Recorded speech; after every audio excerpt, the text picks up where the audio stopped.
হাসিনাকে হাজারবার ফাঁসি দেওয়া যাবে, এত পরিমাণ অপরাধ সে করেছে।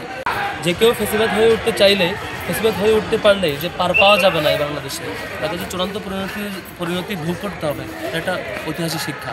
এটা বাংলাদেশের আগামী দিনে যারা রাজনীতিবিদ হতে চাইবেন, রাজনীতি করবেন, রাজনৈতিক দলগুলোর জন্য একটা চূড়ান্ত শিক্ষা যে আপনার যতই পাওয়ার থাকুক না কেন, জনগণের বিরুদ্ধে যে আপনি কিছুই করতে পারবেন না, জিনিসটা আপনার পরিণতি ভোগ করতে হবে। দ্বিতীয় যে ব্যাপার, যে মাত্র এই যে একটা মামলার রায় আজকে হলো, অনেকগুলো মামলা এরকম হাসিনাকে হাজারবার ফাঁসি দেওয়া যাবে, এত পরিমাণ অপরাধ সে করেছে। বাকি যত এরকম গণহত্যার অভিযোগ, হত্যাকাণ্ডের ঘটনা ঘটেছে গত 15 বছর, প্রত্যেকটা কেস দ্রুত সম্পন্ন করা দরকার এবং সেই বিচারগুলো রায় হয়ে যাওয়া দরকার। তৃতীয় হচ্ছে তারা ভারত থেকে বাংলাদেশে নিয়ে এসে সেই রায় কার্যকরী ব্যবস্থা অতি দ্রুত হবে। আজকের দিনটা একটা ঐতিহাসিক দিন। আজকের এই দিনের মাধ্যমে জুলাই আবার নতুনভাবে বিজয় হয়েছে, ইনসাফের বিজয় হয়েছে। জালেম হাসিনা, এই খুনি হাসিনা গত 16 বছরে গুম, আইনাগর এবং শিক্ষার্থীদের উপর নির্যাতন নিপীড়নের মাধ্যমে বাংলাদেশকে যে একটা অকার্যকর রাষ্ট্রে পরিণত করেছিল, সেই খুনি হাসিনার আজকে তার মৃত্যুদণ্ড রায় ঘোষিত হয়েছে।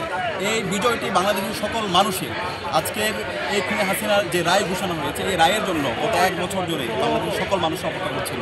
তো এখন আমাদের অন্তর্বর্তীকালীন সরকারের কাছে এবং আন্তর্জাতিক অপরাধ ট্রাইব্যুনাল সবার কাছে অনুরোধ থাকবে দ্রুত সময়ের মধ্যে এই রায় যেন কার্যকর হয়। এই খুনি হাসিনাকে ভারত থেকে দ্রুত সময়ে দেশে এনে এবং তার দোষরদেরকে দেশে এনে তাদেরকে যেন এই রায় কার্যকর করা হয়। এটা হচ্ছে দেশের মুক্তিকামী ছাত্র জনতার দাবি।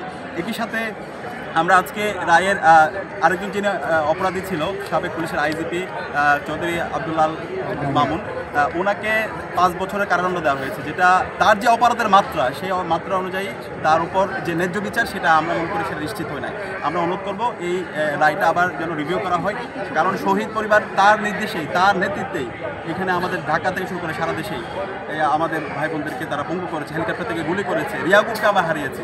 সুতরাং এই প্রত্যেক অপরাধীকেই আমরা যেন দৃষ্টান্তমূলক বিচারের আওতায় নিয়ে আসতে পারি এবং আজকের এই রায়ের মাধ্যমে বাংলাদেশে আওয়ামী লীগের বিরুদ্ধে, নিষিদ্ধ ছাত্রলীগ, খুনি হাসিনার বিরুদ্ধে সবাই আজকে আবার নতুনভাবে আমরা শপথবদ্ধ হয়ে গেছি। ওদের রাজনীতি 5 অগাস্টে ক্লোজ হয়ে গেছে। আজকের মাধ্যমে এদের রাজনীতি কবর রচনা হয়ে গেছে। বাংলাদেশে আর কখনো হাসিনা, নিষিদ্ধ ছাত্রলীগ, আওয়ামী লীগের রাজনীতি আর চলবে না। বাংলাদেশে এখন রাজনীতি থাকবে বাংলাদেশপন্থী যারা আছে তারা। হাসিনা এবং তার দল হচ্ছে টেরোরিস্ট, তারা হচ্ছে জঙ্গি। তাদেরকে এখন যারা গর্তে আছে তাদেরকে নির্মূল করা এবং তাদেরকে দৃষ্টান্তমূলক বিচার আওতায় নিয়ে আসা এবং তাদের রায় কার্যকর করার মাধ্যমে বাংলাদেশে একটা ন্যায় বিচারের উজ্জ্বল দৃষ্টান্ত স্থাপন করা হচ্ছে এখন আমাদের কাছে। এবং আগামী বাংলাদেশ শহীদদের আকাঙ্ক্ষার আলোকে একটা বৈষম্য ইনসাফি বাংলাদেশ বিনির্মাণ করা এখন আমাদের সবার লক্ষ্য। ধন্যবাদ। Thank you.